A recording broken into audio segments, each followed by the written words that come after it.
torcedor atleticano que teve fortes emoções. Eu acho, que o Vitor é o maior da história, né? Deu o maior título da história pro Atlético, mas em questão de qualidade, eu acho o Everson o goleiro mais completo. Eu acho que o Everson é mais completo, tem mais recurso que o Vitor, mas hoje eu enxergo os dois na mesma prateleira. Olha, danadinha ela, hein, Lélio? E você, fiquei em cima do muro, Lélio. Não me posicionei. Eu acho que você se posicionou melhor do que você tá pensando, não foi, Lélio? Pra mim é o seguinte, pra mim ainda é o João Leite, mas é claro que aí é gosto pessoal, né? Claro. Gosto pessoal. Há alguns ainda até mais antigos. Mas o João Leite era frangueiro. Mas olha lá, vai lá e vê os números dele com a camisa do Atlético, número de jogos e tudo mais. Se eu não estiver enganado, ele é o jogador com o maior número de participações com a camisa do Galo. Isso. Mas, realmente, o Atlético ele sempre teve grandes goleiros que jogaram Copas do Mundo. O Tafarel, o Atlético teve o Carlos, né? Isso. Mas o Everson realmente, para muitos atleticanos, ele já passou o Vitor há muito tempo. Há muito tempo. Eu vou te falar, se tivesse entre os dois, para mim o Everson ganha. É, isso aí.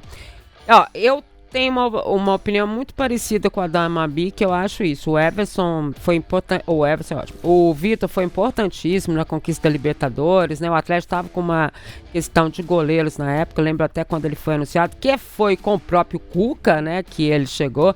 O Alexandre Calil escreveu. Como é que foi, Lélio? Seus chatos, qualquer coisa. O Atlético tem goleiro, né? Torcida chata. O Atlético agora tem goleiro. Que era 2012, exatamente. E então acho que ele, né, no título da Libertadores foi fundamental e tudo mais, mas eu acho o Everson mais completo. Né? O Everson, sem dúvida nenhuma, é mais completo.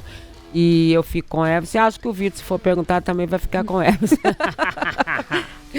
Vamos lá, então, com esses melhores momentos, gente, desde o início, porque eu quero que o Lélio nos conte tudo que ele viu, tudo que ele passou no jogo de ontem, Lélio e Gustavo. Tá aí os melhores momentos. Primeiro tempo todo do Flamengo, né, gente? Vamos ser sinceros, né? Foi em cima o tempo inteiro. O Atlético com muitas dificuldades, né, Lélio? De colocar essa bola no chão mesmo, né? No primeiro tempo o negócio, assim... Foi difícil. Foi feio, né? Você vai pegar aí, as chances do Atlético foram poucas, algumas poderia ter tido um trato melhor, as situações criadas, o Atlético tendo muita dificuldade para sair jogando, né? Isso aí, quando o Hulk deu esse chute aí... O Flamengo ele já dominava, aliás, com 5 minutos já dava para ver o domínio do Flamengo, né? Com a escalação dos 4 atacantes. Então ontem a opção do Felipe Luiz foi ter o Plata juntamente com o Pedro, com o Wallace Ian e com o Everton Cebolinha, que faz esse gol aí, deixando o Natanael completamente vendido, né? Foi um golaço marcado pelo Everton Cebolinha. E o Flamengo ainda no primeiro tempo, pelo que eu pude observar, ele esteve muito próximo para fazer o segundo gol, viu, Dimar? Muito mais que o Atlético fazer o primeiro, né? Interessante, a gente comentava aqui ontem, né, Lélio, que o Cuca estava demorando para soltar a escalação e era alguma coisa, e era, né? Era o Saravia, né? A questão, ou seja, a gente raciocinou que tinha alguma mudança ali, né? E aí entrou o Natanael e acabou realmente, né? Ninguém tá dizendo aqui que ele é ocupado sozinho e tal. Não, nem o Hulk foi bem no primeiro tempo, ninguém foi, né? O Atlético tinha muitas dificuldades para chegar no gol do Flamengo e, ao contrário, o Flamengo empurrou o Atlético o tempo inteiro, teve várias chances de marcar e liquidar o jogo. Acho que por isso que o Cuca saiu bravo, né? Não só com o fato da derrota, né?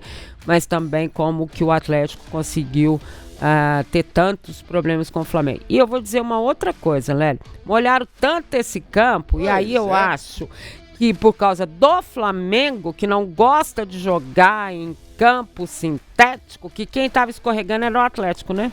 Demais. Prejudicou foi o Atlético. E teve o lance, inclusive, do Everson. Nossa, um horror. Foi ali. Quem que tava no lance era o Cebolinha. Cebolinha mesmo, também. Sabe? Mas foi ali por pouco. Eu falei, arrebentou a virilha.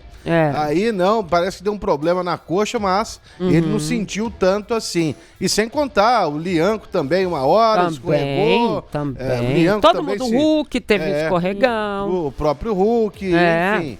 Mas deram uma exagerada aí na água, sim. Eu acho que foi por causa do Flamengo, minha filha, depois. Porque quem avisou pra eles que o atleta tá acostumado a jogar em grama sintética ainda não tá, não, gente. É pouco tempo, tá? Olha lá a chance que o Pedro perdeu, que ele não costuma perder, né? Não é? Incrível.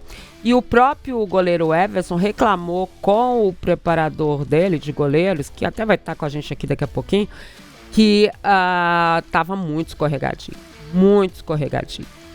Então, assim, se foi pra bagunçar a vida do Flamengo, vou te falar, quase que o tiro sai pela culatra, porque quem sofreu foi o Atlético, né, Mami? Exatamente, a gente fala não só do Everson, né, a gente fala também, a gente pode falar de outras grandes atuações que o Atlético teve, não no primeiro tempo, né, na segunda parte. Na segunda parte, e eu acho que dos 90 minutos eu falaria do Scarpa, acho que muito a confiança dele, né, até na zona mista depois, ele bateu no peito e falou, a responsabilidade é minha, eu sou o camisa 10 desse time, e ele ainda brincou, né, ele falou, eu tremo um pouquinho na hora do pênalti e tal, mas eu sou o camisa 10, eu vou decidir, e bateu muito bem, né? Não, eles bateram muito bem, né? Exceção do Alonso, que foi visível, né, Olélio, que ele estava muito nervoso, né? Na hora de bater o pênalti, foi visível. O restante foi muito bem. Achei, né, assim, não tem o que dizer. E o Scarpa, durante o jogo, mesmo com o fato dele ter alternado ali a lateral, e não como lateral, ele vinha nos últimos jogos, né? Mas com a volta do Arana, ele alternou ali, Coelho, Scarpa, Arana. E gostei muito também deles falarem a liberdade que eles têm para fazer isso, porque isso é muito importante, gente. É o jogador ter liberdade para decidir dentro de campo, porque é dentro de campo que está acontecendo, não é no esquema que o treinador traçou, não, é dentro de campo, né? Por isso que eu digo assim, esse time é muito, muito, muito experiente, tem muita personalidade, porque eles conseguem mudar a coisa por ali. E claro, depois de algum tempo, eles passaram a administrar mesmo para que a coisa fosse para os pênaltis, porque não tinha mais jeito, né? A gente não conseguia chegar. Tentou todas as possibilidades, não dava certo. Mas acho que o Cuca tem muitos méritos na forma como o Atlético voltou jogando na segunda etapa. E quando eu falo de jogão, vou ser muito sincero, é o da segunda etapa mesmo. Que dali você viu que todo mundo tava lá e cá, né, Lélio? E não sobrava para ninguém. E podia acontecer qualquer coisa. Por quê? Porque estavam dois grandes times em campo, né?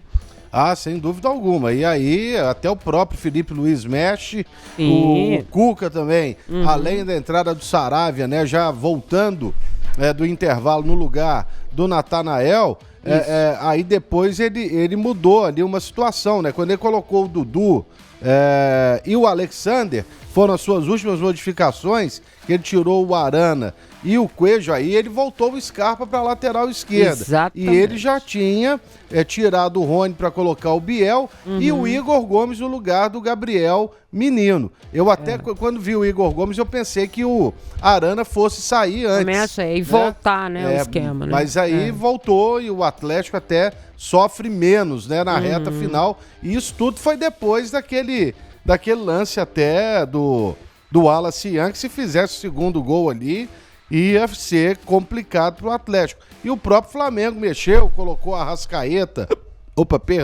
para jogar. E aí, o time do Flamengo, ele, ao invés quando ele tirou o Pedro, eu falei, aí ele fez bobagem. Porque era para ter mantido o Pedro e quem teria que sair é o Wallace Young e não o Pedro. Mas aí já não é problema nosso, né, Dimara?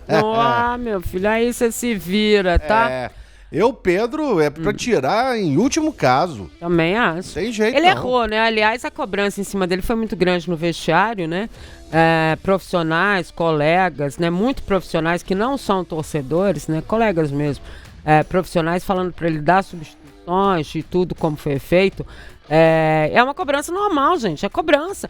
E a cobrança foi em cima exatamente de um time que gastou tanto, e ele vai ter essa cobrança, que gastou tanto e agora só tem a Libertadores e o Brasileiro para disputar. Só para um time que tem um elenco desse tamanho, com a grana que gastou, é só, né, Lélio? Porque, Mas desde o início também o Flamengo tinha falado muito em... Sim, o tempo inteiro. Em priorizar o Campeonato Brasileiro e a Libertadores, né? O Flamengo quer voltar a ser campeão brasileiro esse ano já. Porque o Palmeiras já tem 12 na conta, não é isso? Tudo na disputa, né? Sim. Então, ele tá querendo se aproximar de novo aí do Palmeiras e tudo mais. Então, vamos ver, mas aí já é um pensamento deles. Com um elenco desse tamanho aí, dá para levar as competições, né? É o que eu acho, mas, né? Falar que também, o Flamengo veio aqui querendo ser eliminado, não queria não, porque ele jogou, teve chance para matar o jogo no primeiro tempo, como o Atlético também teve chance para empatar o jogo e evitar os pênaltis. Aí, nos pênaltis, o Galo foi mais competente e o Everson, mais uma vez, brilhou, né, no momento dificílimo, já que ele vai defender o pênalti após o Júnior Alonso desperdiçar, né? Isso. O Rossi pega o pênalti do Júnior Alonso, ele vai lá e pega o pênalti que foi batido pelo Samuel Lino.